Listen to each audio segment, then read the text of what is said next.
guys, this is Hein and welcome to the second episode of the sub 10 second 3x3 challenge. If you don't know, the format's going to go as follow.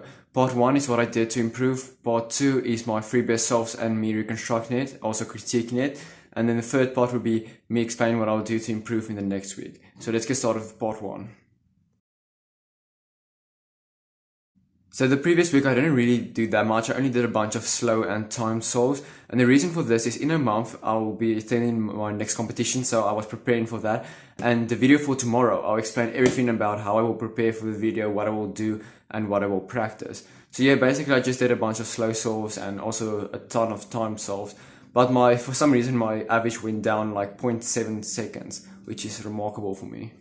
So here we are, my average of 100 is 12.04, so close to sub 12. I think the previous one was like 12.7, I'll put it up here, it was somewhere around there. And I mean, it's a massive jump, I don't know why, I didn't really do anything except practice, so I guess practice makes perfect. But yeah, I was really happy, I got 2 sub 10s, one that's really close to sub 10, and let's go critique those 3 solves.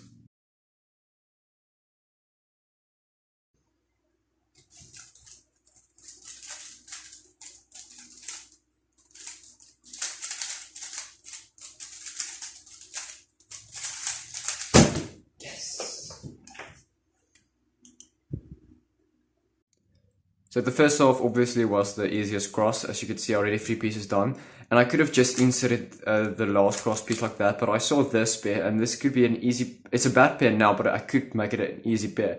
So what I did was, instead of just doing the L2, I just did an L prime and then a U, so that I can break these 2 pieces up like that. So then it's a way easier case. So as for a better cross, that's probably the best way I could have done it, so I can't really say something else, because it was an easy pair and just one cross piece to insert.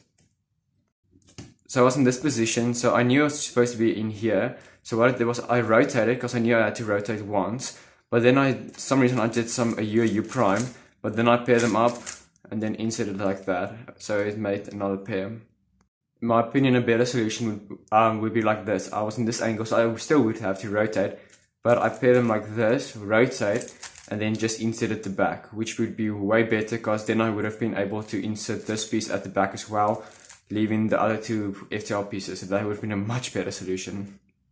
So from this point on, my real solution would be the same as my better solution, because what I did was I inserted this piece, but then it took a while to see that this piece is already paired up, so I inserted that piece, and then lastly I did this piece. But instead of just inserting it, I did a sledge, so that I can get a better OLL case. I mean, that's basically how I would have done it if I were to do a slow solve. That's basically how I would have done it. And then it's just an easy OLL and then just the JB PIM. So yeah, unfortunately I couldn't really improve much on that solve. That solve was actually quite good for efficiency. The only problem is I did a lot of U and U primes and I messed up at last layer. So yeah, I'm very happy with this solve.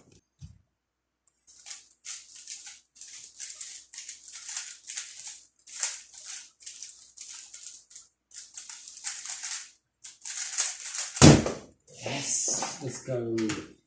Sub 10. For solve 2 again, my cross is really easy. We have these 2, I did yellow. I had these 2 pieces, which were already correctly aligned, just need to do a D2. And these 2 are correctly aligned from each other. So what I did was I did a D prime here, then inserted the blue, and inserted the green. And then just realign. I don't think there's quite a better solution, because after I did a D prime, I could have done this one first or this one first. It didn't matter. The only thing I could have maybe done is did an R prime like this and then just do an M move there. So that's the only thing, but that's like a really small thing. I doubted that would have been faster. But I mean, who knows? That was basically a really good cross solution, but it's a really easy one as well.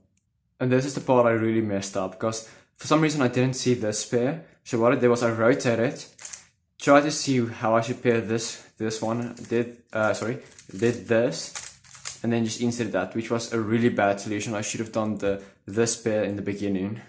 So a better solution here is quite obvious. You can either do this pair or this pair, but this pair would require rotation, this one not. So I would have done this, I would have done this, and inserted that, and then we have this easy pair. So, I mean, that would have been maybe even sub 9 if I saw that. So yeah, I went for this pair for some reason, don't ask me why. So what I did was, I did the usual way to pair it, like this, and then just inserted it at the back. I mean, it's quite obvious what I should have done here. I could have inserted this with auto rotation, then this with auto rotation, and then this maybe with rotation. So yeah, I could have done this, like that, then this like that, and then I could have done this like that. Oh, I'm so mad that I didn't see that, because that would have made the solve a hell of a lot easier. So yeah, usually when I get a really good solve, I have a lot of pressure on myself, so I do stupid things. I don't see pairs as often. So yeah, it's something I should work on. I'm gonna do these last two F2L slots together because they're quite easy. So this one, self-explanatory. Did that, then I rotate it and insert it like that. So yeah, that's quite an easy way to solve it. So I forgot to show the OLL. So I got this OLL, and then I just got another JB perm. So yeah, most of my best solves are with a JB perm because it's such a great permutation algorithm. A better solution for these two slots is doing this one, because I know doing this one won't have rotation, and maybe it will set this piece up, so we will see. So with this piece, it's really easy. You just do that, and then unfortunately it didn't set up. I mean, then it's just one rotation, and then just an insert. So yeah, both the better solution and the normal solution are really close to each other. I think the better solution is a bit faster, but I mean, it all comes down to which last layer I had. So I mean, the last layer for the real solution was a bit easier, so.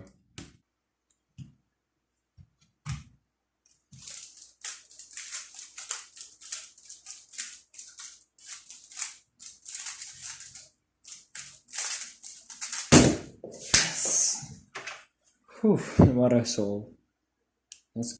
So here's the final solve, in my opinion, by far the best solve, because this solve was really efficient. So what I did was I saw this bit, I didn't want to break it up. And also I don't really know how to show a better cross solution because most of my PBs have really easy crosses. So anyways, I saw this pair, I knew I needed to insert this pair and then just this pair after I do a D. So what I did was I wanted to preserve this pair, so I did a U, inserted that edge, brought it back and inserted it like that, and then just realigned it. So then now I have this pair, but I didn't see this pair, which would have made it a lot easier. So I was focusing so much on this pair that I didn't see this pair, but anyways, I paired it how you normally would, like that, and then just, like that, and just insert in like that. And then next I saw this pair, which I could just insert like that. And obviously I saw this pair, which I could insert like that, and that pair, which I could insert like that. So I'm doing this all at once because it was so easy, and now it's just a OLL and then just a U perm. So yeah, now let me show you a better solution that I could have done. So a better way I could have done this, obviously I need to preserve this pair because that's how this pair was paired up. So as you can see there, paired up. So when I finished the cross, I should have actually done this one. So that I could have done like that. And then I can immediately, instead of just inserting and doing that, I could have inserted and then already went into the next one, paired that, and then this one, which I could just pair like this, and the last one, just do a rotation and a sledge. And I would have gotten this the same OLL, and again U perm. So I think that one would have been a little bit better. That's debatable, but I mean, I'm really happy with the solution that I got. And yeah, that's by far the best one of the solve. I mean, of the session.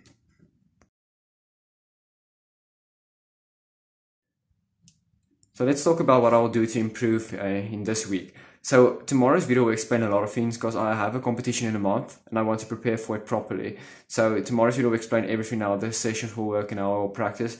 But for this week, I've decided I'm going to finally learn some new F2L algorithms. And that's the one thing that's holding me back a lot for being sub 10, is not knowing that much that many F2L algs.